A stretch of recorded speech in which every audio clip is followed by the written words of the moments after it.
Shalom Bapak Ibu Saudara-saudari yang terkasih dalam nama Tuhan Yesus. Apa kabarnya? Saya harap semuanya sehat-sehat dan dalam keadaan luar biasa. Hari ini kita bertemu lagi di dalam sekolah minggu kita, kelas remaja, dewasa, dan senior. Kita akan bersama-sama memuji Tuhan sebelum kita mulai belajar tentang kebenaran firman Tuhan. Kita akan memujikan satu pujian Percaya Patut dari NP nomor 247.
Bapak, terima kasih untuk pagi hari ini kami boleh bersama-sama kembali belajar kebenaran firman Tuhan melalui sekolah minggu.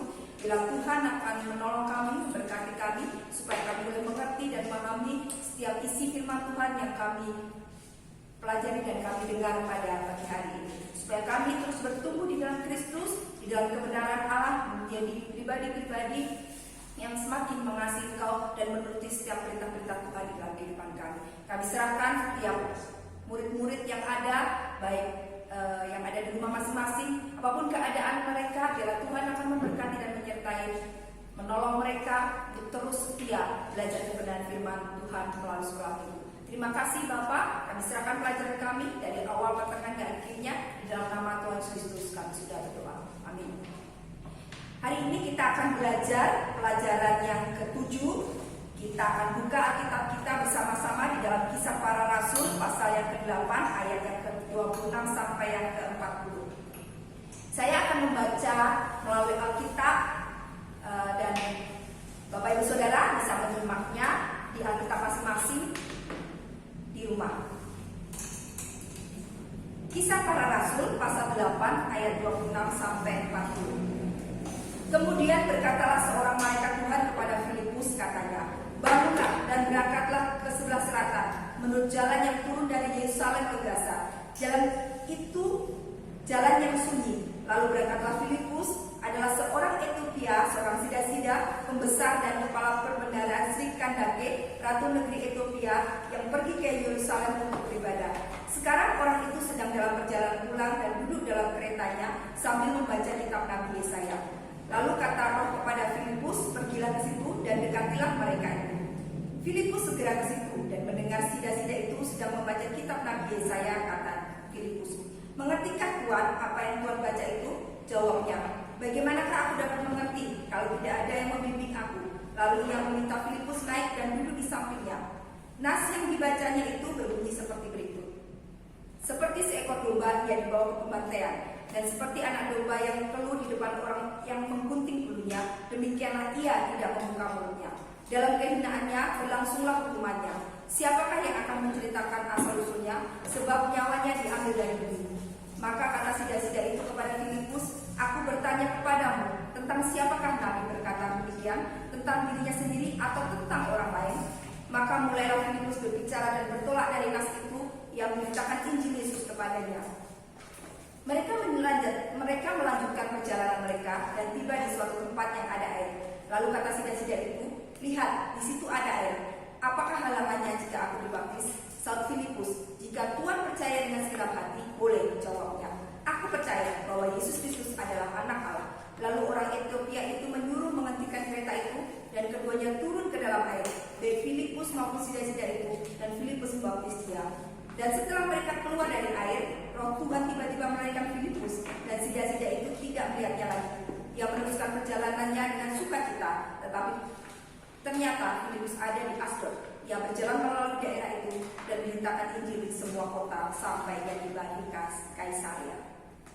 Bapak Ibu Saudara yang terkasih dalam nama Tuhan Yesus Kristus, bagi komunitas Kristen, salah satu ritus atau upacara gereja yang penting adalah upacara baptisan. Mengapa? Karena baptisan secara langsung diperintahkan oleh Tuhan Yesus Kristus untuk dilakukan para murid-muridnya. Terdapat di dalam Matius 28 ayat 19 sampai 20 mengatakan, karena itu pergilah, jadikanlah semua bangsa muridku dan baptislah mereka dalam nama Bapa dan Anak dan Roh Kudus, dan ajarlah mereka melakukan segala sesuatu yang telah kuperintahkan kepadamu. Dan ketahuilah, aku menyertai kamu senantiasa sampai kepada akhir zaman. Setiap orang percaya mempunyai tugas, yaitu menjadikan segala bangsa murid Yesus, yaitu dengan cara pergi mengabarkan Injil ke berbagai tempat. Ketika orang lain rela menjadi murid Yesus, maka orang itu harus siap dibaptiskan dan diajar untuk dapat melakukan kehendak Tuhan. Perintah ini harus dilakukan sampai dunia berakhir, dan itu merupakan tanggung jawab setiap orang percaya. Nah, pada pagi hari ini kita bersama-sama akan belajar. Di dalam pelajaran kita membahas tentang cara baptisan yang diyakini oleh umat baptis. Ada beberapa metode yang digunakan berbagai denominasi gereja dalam membaptiskan orang percaya. Ada baptisan percik atau tuang, yaitu dengan cara memercikkan atau menuangkan air ke atas kepala orang yang dibaptis. Metode ini biasanya dilakukan oleh gereja-gereja Protestan. Lalu ada baptisan bendera, yaitu dengan cara menggenggam ujung bendera denominasi gereja dan mengucapkan janji setia kepada Tuhan. Metode ini dilakukan oleh gereja Bala Keselamatan. Kemudian ada juga baptisan selam, yaitu dengan menyelamkan seluruh tubuh orang yang dibaptis ke dalam air untuk kemudian mengeluarkannya dari dalam air. Metode ini pada umumnya dilakukan oleh gereja baptis dan karismatik. Cara pembaptisan yang diyakini oleh umat baptis adalah baptisan selam, sesuai dengan perjanjian yang ada di dalam asas kepercayaan umat baptis seluruh Indonesia. Dinyatakan bahwa pembaptisan adalah upacara yang dilakukan oleh gereja bagi orang yang telah diselamatkan, dijalankan dengan cara diselamkan ke dalam air untuk melambangkan kematian dan penguburan orang itu terhadap dosa dan kebangkitannya menuju hidup baru dalam Kristus. Beberapa alasan yang diambil ketika gereja-gereja baptis memutuskan atau menyatakan bahwa baptisan selam yang dipakai adalah yang pertama, yaitu bahasa asli yang dipakai dalam kata baptis, yaitu kata Yunani. Yang istilah membaptis dalam kata Yunani disebutkan baptiso, yang berarti diselamkan atau masuk ke dalam air. Kalau kita perhatikan dari ayat-ayat yang kita baca tadi, terutama ayat yang ke-38, ada anak kalimat yang mengatakan keduanya turun ke dalam air, menyiratkan bahwa ada tempat dengan jumlah air yang cukup sehingga mereka bisa masuk ke dalamnya. Jika bukan baptisan selam, maka mereka tidak perlu masuk ke dalam air. Demikian juga pada ayat yang ke-39, ada anak kalimat yang mengatakan, dan setelah mereka keluar dari air. Hal ini menunjukkan bahwa jumlah air yang banyak dan telah dilakukan penyelaman karena mereka keluar daripada air. Alasan lain lagi yang dipakai untuk kenapa gereja baptis memakai baptisan selam, yaitu jika bukan tindakan penyelaman, tentu sida-sida itu tidak menunggu sampai ke tempat yang ada airnya, seperti dinyatakan ayat yang ke-36. Bapak Ibu Saudara bisa menyimak kembali atau membaca kembali ayat ini, ya. Sida-sida menunggu ada suatu tempat dengan air yang banyak untuk dia bisa dibaptiskan. Jadi menunjukkan bahwa sida-sida itu dibaptiskan secara selam. Itu alasan yang pertama dari bahasa aslinya. Kemudian alasan yang kedua, kenapa gereja baptis memilih baptisan selam dan meyakini baptisan selam sebagai baptisan yang dilakukan adalah makna yang digambarkan dalam baptisan. Bahwa orang yang dibaptis itu bersatu dengan Kristus dalam kematiannya dan kebangkitannya. Hal ini terutama dinyatakan di dalam Roma pasal yang ke-6 ayat yang ke-3 sampai yang ke-4. Saya akan menolong membacakannya. Di dalam Roma pasal yang ke-6 ayat yang ke-3 sampai yang ke-4 berbunyi demikian. Atau tidak tahukah kamu bahwa kita semua yang telah dibaptis dalam Kristus telah dibaptis dalam kematiannya, dengan demikian kita telah dikuburkan bersama-sama dengan Dia oleh baptisan dalam kematian, supaya sama seperti Kristus telah dibangkitkan dari antara orang mati oleh kemuliaan Bapa, demikian juga kita akan hidup dalam hidup yang baru. Dengan demikian, baptisan selalu merupakan cara yang paling tepat untuk menggambarkan makna kematian dan kebangkitan orang percaya bersama Kristus. Ketika seseorang dibaptiskan secara selam, di situ menunjukkan atau menggambarkan bahwa ketika orang itu diselamkan atau ditenggelamkan di dalam air, dia bersatu dalam kematian Kristus. Kemudian ketika dia dibangkitkan dari air, maka dia bersatu dengan kebangkitan Kristus di dalam kehidupan yang baru bersama Kristus.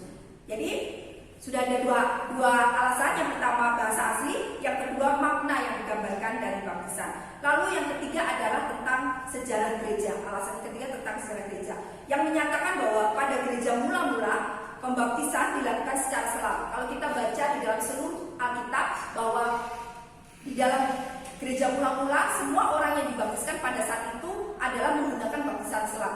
Dimulai dengan teladan Tuhan Yesus Kristus ketika dia dibaptiskan oleh Yohanes Pembaptis. Dia dibaptiskan secara selam. Kemudian diikuti oleh para murid-murid dan jemaat mula-mula pada saat itu. Di dalam Kisah Para Rasul bisa kita simak bersama-sama. Nah, metode pembaptisan selain selam baru dilaksanakan sekitar abad kedua atau ketiga dengan berbagai alasan dan pertimbangan. Jadi karena mungkin ada kendala-kendala yang dihadapi untuk melakukan baptisan selam, maka muncullah baptisan dengan metode-metode yang lain. Sebagai umat baptis, kita harus meyakini bahwa baptisan selam adalah baptisan yang sesuai dengan firman Tuhan, dengan Alkitab. Karena kita orang baptis di dalam setiap kehidupan kita, di dalam setiap pengajaran kita, di dalam setiap doktrin kita, semuanya kembali kepada Alkitab. Oleh karena itu, kita sebagai umat baptis, kita meyakini bahwa baptisan selam adalah baptisan yang benar, yang sudah sesuai dengan firman Tuhan, dengan ajaran Tuhan kita Yesus Kristus. Oleh karena itu, kita perlu terus melakukan itu dan mengajarkan itu kepada generasi penerus kita, sehingga mereka juga mengerti mengapa gereja baptis meyakini memakai baptisan selam di dalam upacara pembaptisannya.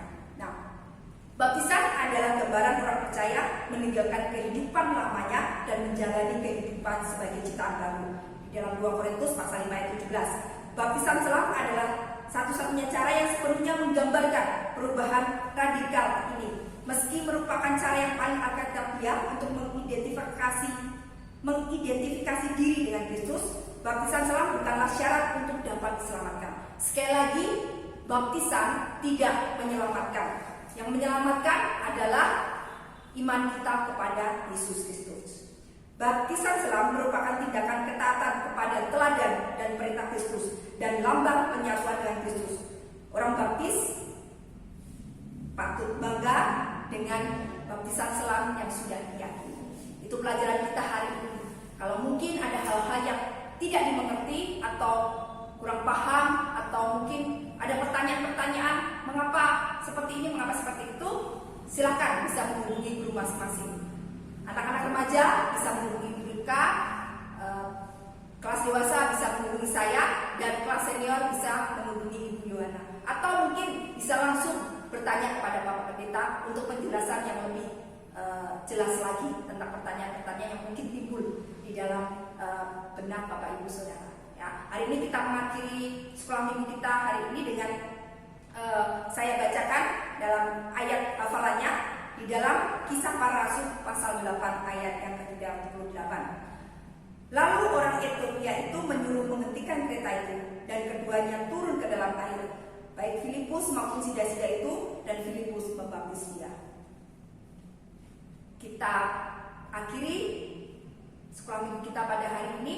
Jangan lupa minggu depan kita masih belajar terus, walaupun secara online. Saya harap kita masih terus bersemangat dan giat untuk terus menggali dan belajar tentang firman Tuhan. Kita akhiri dengan berdoa bersama-sama. Bapak, terima kasih hari ini kami boleh belajar tentang baptisan selam yang diyakini oleh seluruh umat baptis di seluruh Indonesia.